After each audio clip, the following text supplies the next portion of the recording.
Good morning. This is KELOLAND on the go with all you need to know in news and weather as you start your day. The man who is likely to be South Dakota's next Attorney General says he would have handled allegations of misuse of the state airplane differently.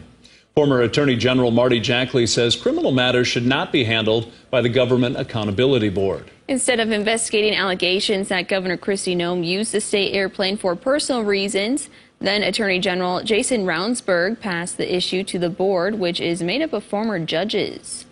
You know, certainly I would do things differently. Doesn't mean it's necessarily right or wrong. I was Attorney General when the Government Accountability Board was set up in 2017. I think the overwhelming purpose of that board was when there were concerns, maybe not necessarily of criminal activity, but of ethical nature, they called it misconduct, that there would be an independent board made up of judges that would address those complaints.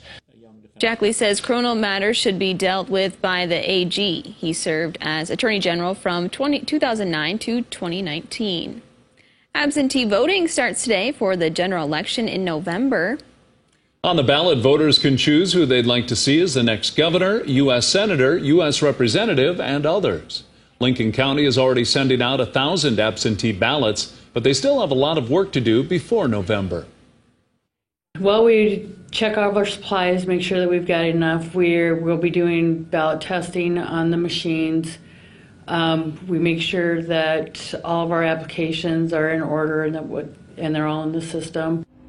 On November 3rd, Lincoln County is holding a mock election where the public can come and watch them test the county machines at the courthouse. Recent data from the Secretary of State's office shows a decline in registered Democrats, but a rise of independent registrations. An SDSU professor says despite their independent registration, those voters often behave like partisans. They have very strong feelings towards one party or the other. They vote with them regularly. They give money to them just as often as people who identify as Democrats or Republicans. It's just for whatever reason they've decided to say, well, I'm independent or I'm not part of that team. To learn more about voter trends in South Dakota voters, just head to this KELOLAND.com original by Jasmine Jackson. Now let's send it over to meteorologist Scott Munn for a check on our morning forecast. Another cool start to the day, but starting to warm up out there, Scott?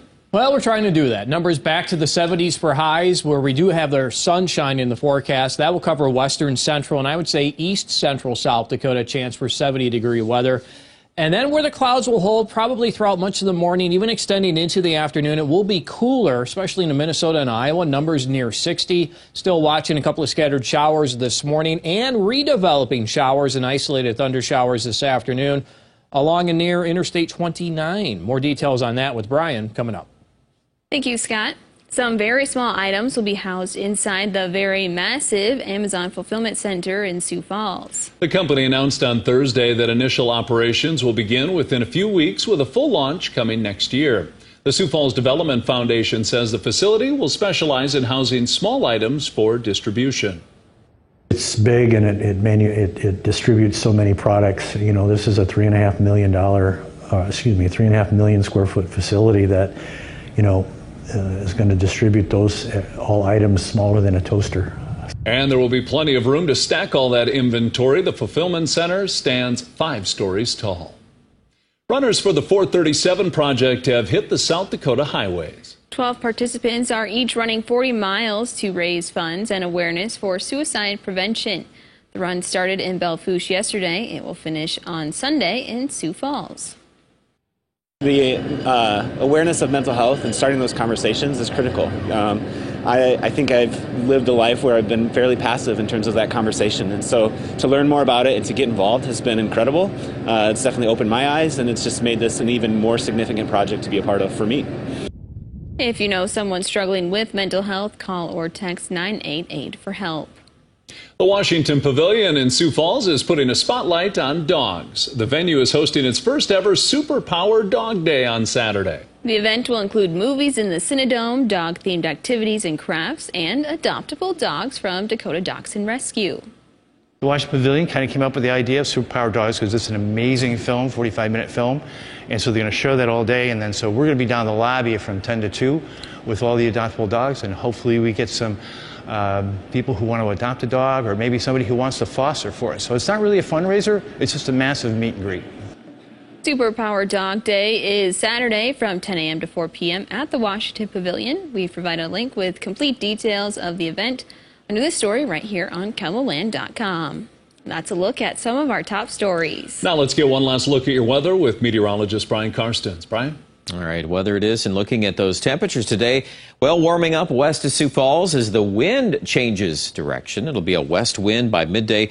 Pierre, Chamberlain involved with that. Sioux Falls, though, still on this south breeze, the clouds at times and sporadic showers. Most of the rain moving north and east of KELOLAND by 3, but we still have this little feature right there that when that wind changes direction in Sioux Falls by, let's say, 5 o'clock or so, there could be a couple of areas of showers or even some rumbles of thunder right along that feature. That'll migrate into southwest Minnesota, and then that'll be about it for rain chances out of this one.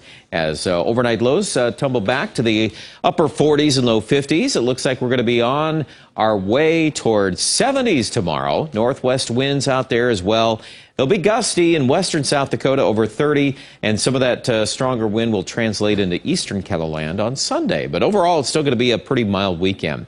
Highs today, 68 Sioux Falls. South winds much of the day here at 20 to 35, 71 in Aberdeen as we clear some skies and allow for some warming late this afternoon.